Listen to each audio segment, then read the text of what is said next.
కేంద్ర ప్రభుత్వం అమలు చేస్తున్న అమృత్ స్టేషన్ కార్యక్రమంలో భాగంగా కాకినాడ పార్లమెంట్ సభ్యులు తంగెళ్ల ఉదయ్ శ్రీనివాస్ కాకినాడ రైల్వే స్టేషన్ ను సందర్శించారు.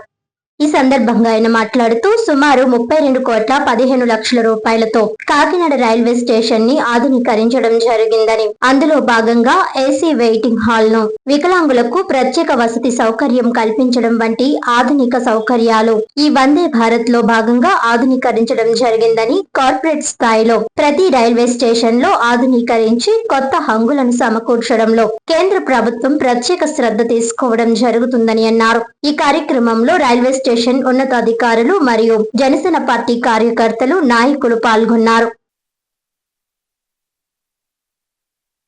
అమృత్ స్టేషన్లో సుమారు 32,17,00,000 రూపాయలతో దీన్ని మెరుగుపరిచే విధంగా, డెవలప్ చేసే విధంగా అంటే మన కూటమి ప్రభుత్వం దీనికి కేటాయించడం జరిగింది.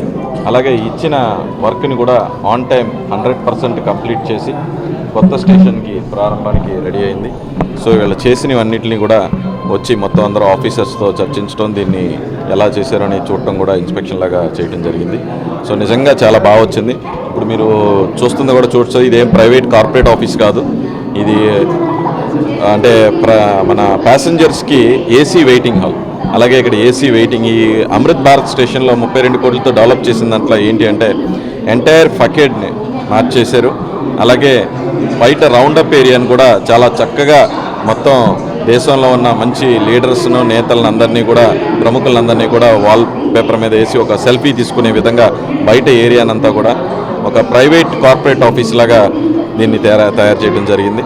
దీంతోపాటు ఇక్కడికి మన ప్రధానమంత్రి గారైనా, ముఖ్యమంత్రి గారైనా, ఉప ముఖ్యమంత్రి గారైనా ఎక్కువ దీని గురించి కేటాయించేది ఏంటంటే వికలాంగుల్ని వాళ్ళ ప్రయాణాన్ని చాలా సౌకర్యంగా మార్చడంలో చాలా శ్రద్ధ పెట్టి వాళ్ళకి గైడ్ లైన్స్ కానివ్వండి, లేకపోతే లిమిటేషన్స్ కానివ్వండి, వాళ్ళకి ఫెసిలిటీస్ కానివ్వండి, అన్నిటినీ కూడా చాలా శ్రద్ధతో చేయటం జరిగింది. అలాగే ఎఫ్ఓబి లిఫ్ట్స్, ఎక్స్కలేటర్స్ అండ్ కొత్త shelters, AC waiting hall, non AC waiting hall, modular toilets, దాంతోపాటు చిల్డ్రన్ ఫీడింగ్ రూమ్ కూడా ఇక్కడ ఏర్పాటు చేయడం జరిగింది. అంటే 9 ట్రైన్లు వెళ్తున్నా సరే 90 ట్రైన్లు వెళ్ళే విధంగా మనం దీన్ని మార్చుకోవడం జరిగింది, అభివృద్ధి చేసుకోవడం జరిగింది. దీంతోపాటు బ్యాక్ సైడ్ కూడా మనం అందరం రైల్వే మంత్రిని గారిని కోరటం, ఇంకా డెవలప్మెంట్, కాకినాడకి ఇంకా డెవలప్మెంట్కి నిధులు కావాలి, రైల్వే స్టేషన్కి నిధులు కావాలని చెప్పి కోరటం, 2-3 సార్లు వెళ్ళి కలవటంతో పాటు 15 కోట్ల రూపాయలకి 32 కోట్ల రూపాయల అమృత్ భారత్ స్టేషన్లో వచ్చిన ఫస్ట్ విడత కాకుండా మళ్ళీ ఇంకొక 15 కోట్ల రూపాయలకి బ్యాక్ సైడ్ ఆఫ్ ద స్టేషన్ని కూడా మనం ఫండ్స్ తెచ్చుకోవడం జరిగింది. అంటే కని విని ఎరగని రీతిలో ఆంధ్రప్రదేశ్కి కేంద్ర సర్కార్ అంటే ఎన్డీఏ కూటమి ప్రభుత్వం డబుల్ ఇంజిన్ వచ్చిన దానికి ఇక్కడ ఇచ్చిన నిధులను కూడా కరెక్ట్గా వాడటం వల్ల మేమందరం కూడా దీన్ని పర్యవేక్షిస్తూ మా నాయకుడు పవన్ కళ్యాణ్ గారు, అలాగే చంద్రబాబు గారి నాయకత్వంలో మేమందరం పనిచేస్తూ ఉన్నాం. ప్రజలకి ఏ ఇబ్బంది కలగకుండా, అంటే ప్రయాణికులకి ఏ ఇబ్బంది కలగకుండా కూడా ఈ స్టేషన్ని తీర్చిదిద్దే విధంగా మేమందరం ప్రయత్నం చేసాం. దానికి 100% పర్ఫెక్ట్గా వచ్చింది.